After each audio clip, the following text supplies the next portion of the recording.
Chinese Communist Party or CCP leader Xi Jinping arrived in Vietnam on December 12, 2023 for an official visit, bringing with him a large amount of investment and claiming that the two countries will build a unity of shared destiny.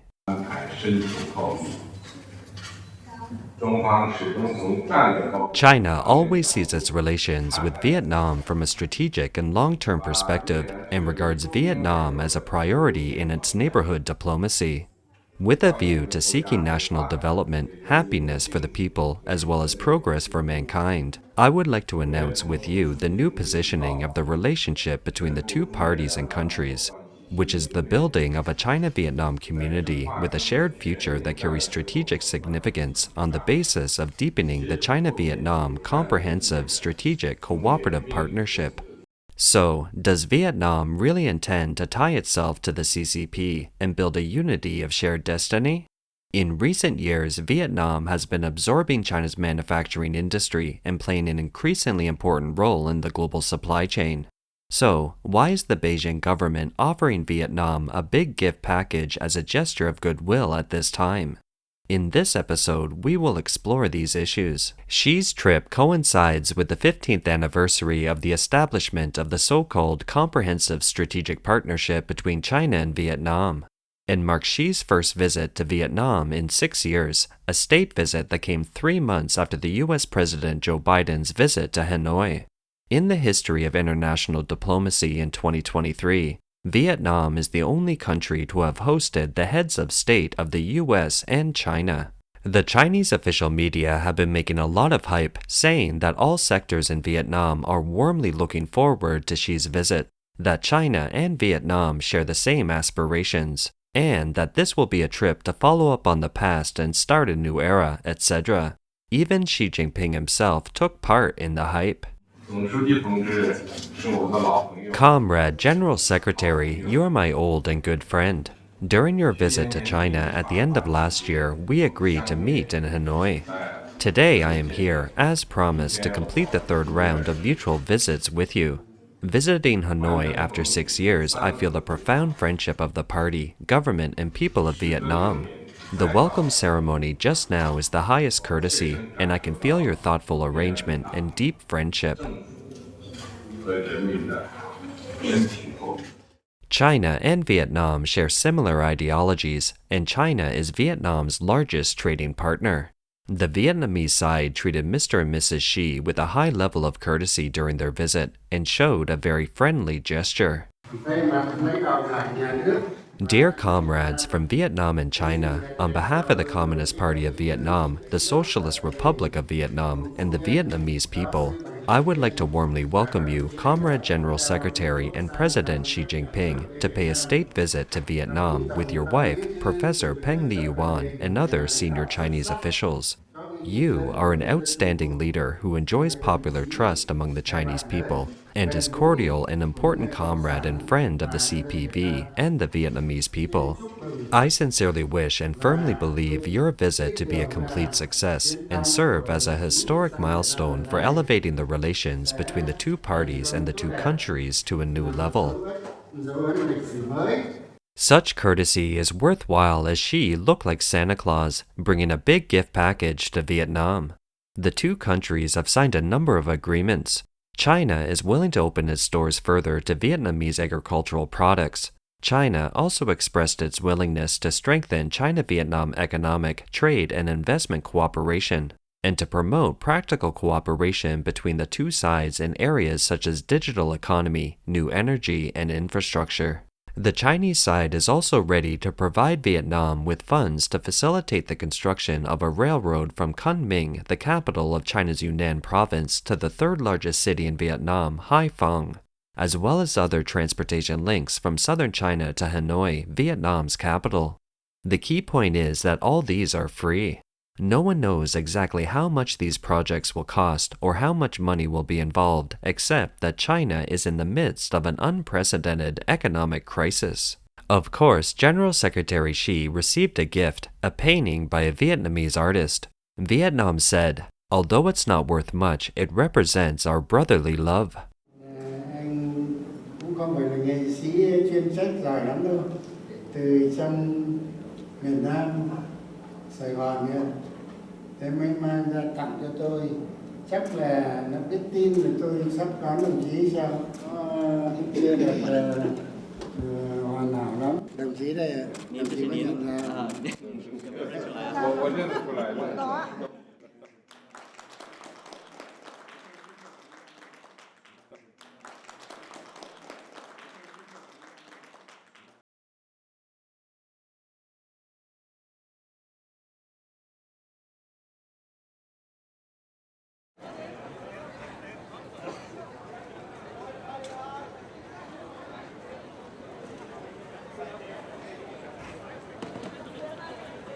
As for other aspects, Vietnam has been very cautious. For example, it is wary of the phrase unity of shared destiny, a slogan from the Communist Party leader. Reuters reported that Vietnamese officials and diplomats said they were initially reluctant to accept the term unity of shared destiny, which diplomats from both countries debated for months. The phrase literally means shared destiny in Chinese, but as we've seen in official reports, both the English and Vietnamese translation have turned it into community with a shared future, which Vietnamese officials consider to be less alarming. Xi Jinping proposed the concept in 2013, and Laos, Cambodia, Myanmar, and Thailand have already joined the CCP's Community with a Shared Future for Mankind initiative. But Vietnam has been reluctant, fearing that such a move could be seen as embracing the CCP. Despite their close economic ties, Vietnam and China have been at odds over the South China Sea border. The Vietnamese public has a very poor impression of the CCP. A 2017 survey by the Pew Research Center showed that among Asia-Pacific countries, Vietnam has the least favorable view of the CCP. For example, although the Hanoi Metro is the only project in Vietnam to have received a Belt and Road loan, the Vietnamese government has not labeled the project as a Belt and Road project, fearing that such a move could be perceived by the public as being too close to Beijing. Vietnam's current diplomatic strategy has been dubbed bamboo diplomacy, meaning that it should be as strong, flexible, and nimble as bamboo. Vietnam will continue to maintain some degree of friendly relations with China, but it will also continue to develop its relations with other powers. Vietnam's cooperation with the US and Japan beyond ideology isn't a good sign for Beijing. In particular, strategically, militarily, and geopolitically, China has already clashed with the Philippines in the South China Sea. As we reported previously, by losing the Philippines, China has, militarily speaking, invited a very difficult enemy for itself. It will be more passive if it loses Vietnam too. So the CCP doesn't want to lose Vietnam, and it's trying to pull Vietnam back into the Communist Brotherhood with a common ideology. But Vietnam is trying to get rid of the Beijing government's influence on all fronts. It has sent the CCP into panic mode, which is the main reason why Xi visited with a big gift package. That is, to prevent Vietnam from becoming a booster for the US and Japan to counter the CCP in the South China Sea. China's position as the world's factory has been shaken. Under the trend of intensifying conflicts with the US and the restructuring of the global supply chain, Vietnam, a member of ASEAN, is rising rapidly. But why is Vietnam on the rise?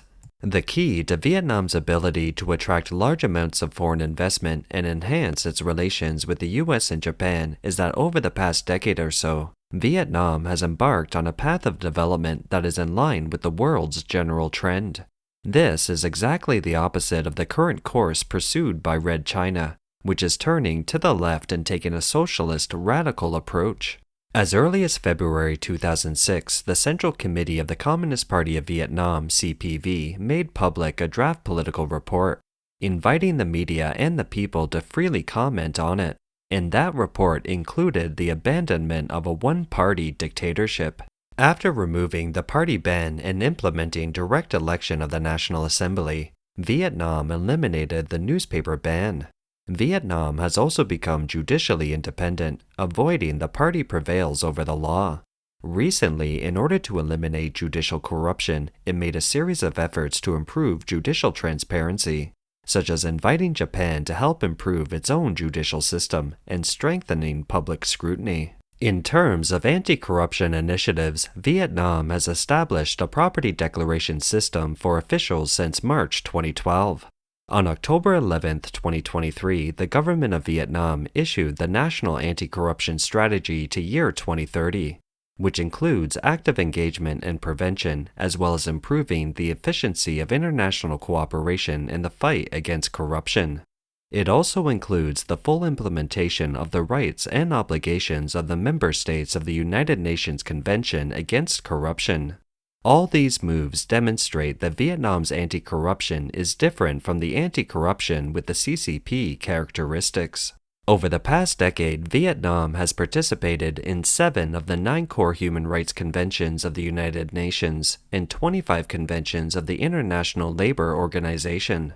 Unlike the CCP, which only pays lip service once joining the above-mentioned conventions, Vietnam submitted the first, second, and third rounds of Universal Periodic Review Results reports and national reports on the implementation of its obligations under human rights conventions to relevant organizations.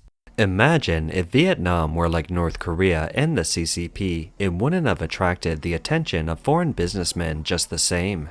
Of course, Vietnam has other advantages.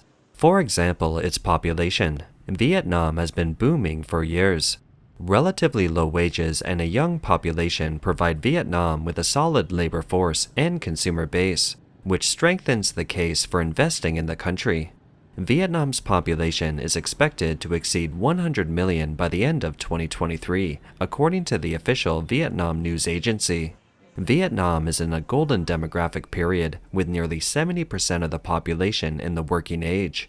As a rule, the golden age of population is a unique opportunity for socioeconomic development of a country, and it has only occurred once in the history of the country's development. In contrast, China, the world's manufacturing factory, is coping with a seriously aging population, a low birth rate, and negative population growth. It is no wonder that in May 2022, S&P Global Ratings, one of the world's 3 most prestigious credit rating agencies, upgraded Vietnam's long-term sovereign credit rating to BB+ with a stable outlook. In December 2023, the international rating agency Moody's downgraded the outlook on China, Hong Kong, and Macau's sovereign credit ratings from stable to negative, and the outlooks on 8 banks in mainland China from stable to negative. Data from the Foreign Investment Agency of the Ministry of Planning and Investment of Vietnam showed that as of September 20, 2023, Vietnam had attracted a total registered capital of over US $20 billion in foreign direct investment, up 7.7% year-on-year.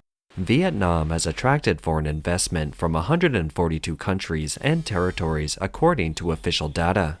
Large tech firms such as Intel, Apple, Google, and Boeing are expanding their research into Vietnam's supply chain to ensure its long-term stability.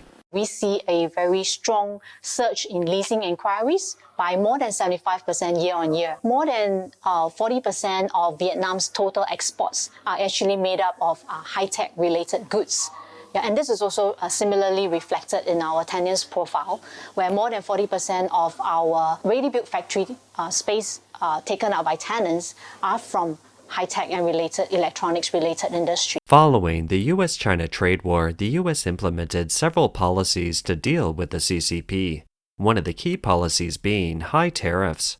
The effect of this strategy forced Chinese industries and foreign invested companies to leave China for places such as Vietnam and India to avoid tariffs.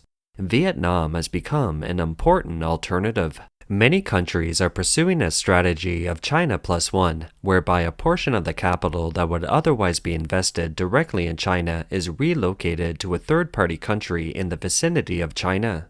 The preferred third-party countries are usually Asian member countries such as Vietnam, Indonesia, Thailand, etc. The purpose of the China Plus One strategy is to ensure that production is not interrupted if cross-strait relations between China and Taiwan deteriorate, or if the US increases sanctions against the CCP. Of course, Vietnam is not in the same league as China, which has a very large economy. China's manufacturing industry accounts for a third of the world's production. Now the West has come up with a concept called the Asian supply chain. It means that in addition to Vietnam, the entire Asian countries plus Japan and India with their combined production capacity can export to the US on a scale comparable to that of mainland China. More than a dozen countries and regions, including Taiwan, are forming an alternative Asian supply chain that is expected to gradually replace China as the center of gravity of global production activities in the coming years. Geopolitically, on November 27, 2023, the president of Vietnam paid a 4-day official visit to Japan, and the two countries agreed to establish a comprehensive strategic partnership. The two countries have further expanded their economic and security cooperation in response to threats from Beijing. Moving several months back in time, relations between the US and Vietnam have continued to heat up following the visit of the US President Biden to Vietnam at the beginning of September 2023. The two countries, which were once embroiled in the Vietnam War, have upgraded their relationship to the highest level of comprehensive strategic partnership, which has brought the once hostile relationship closer than ever before. Biden has characterized Vietnam as a strategic partner at a critical juncture. In a press conference in Vietnam, the US president made it clear that his visit was about bringing Vietnam closer to the US. Why is Vietnam so important in the eyes of the American government? Because Vietnam is the last piece of the puzzle in the Asian encirclement of the CCP. The US has already united India, Japan, South Korea, and the Philippines to form a kind of containment ring around the CCP. Just last month, the US, Japanese, and South Korean foreign ministers held trilateral talks on the sidelines of the Asia-Pacific Economic Cooperation APEC Summit in San Francisco. The three sides agreed to strengthen cooperation in confronting the North Korean threat and ensuring economic security, as well as to establish a supply chain for vital goods. In their official communications, these countries usually refrain from directly mentioning China, the world's second-largest economy, by name. But everyone knows who is behind North Korea. Looking around the world, there is so much work for us to do together. We currently face our fair share of challenges, but also quite a few opportunities, and we'll have now the occasion to look at both of those as we continue our consultations. Today, we face various issues, such as the Middle East situation, Russia's aggression against Ukraine, as well as challenges in the Indo-Pacific, including China and North Korea. Such global landscape demands an increased level of our strategic coordination. Building upon our solidarity, which was made stronger than ever through the trilateral summit at Camp David. This trilateral meeting is an ideal way to start the APEC engagement in San Francisco. Our trilateral cooperation has been reaching unprecedented heights, especially since the historic Camp David summit in August. The agreements among our leaders are one by one bearing fruit. The first trilateral development and humanitarian assistance meeting, a trilateral defense ministers meeting, and a trilateral dialogue on space security took place, all in last 2 weeks. We expect to see the next National Security Advisors meeting and the inaugural Indo-Pacific dialogue. Vietnam's conflict with the CCP in the South China Sea has increased U.S. confidence in cooperation with Vietnam. Over the course of 2023, Chinese maritime police vessels have repeatedly fired water cannons at Vietnamese fishing boats.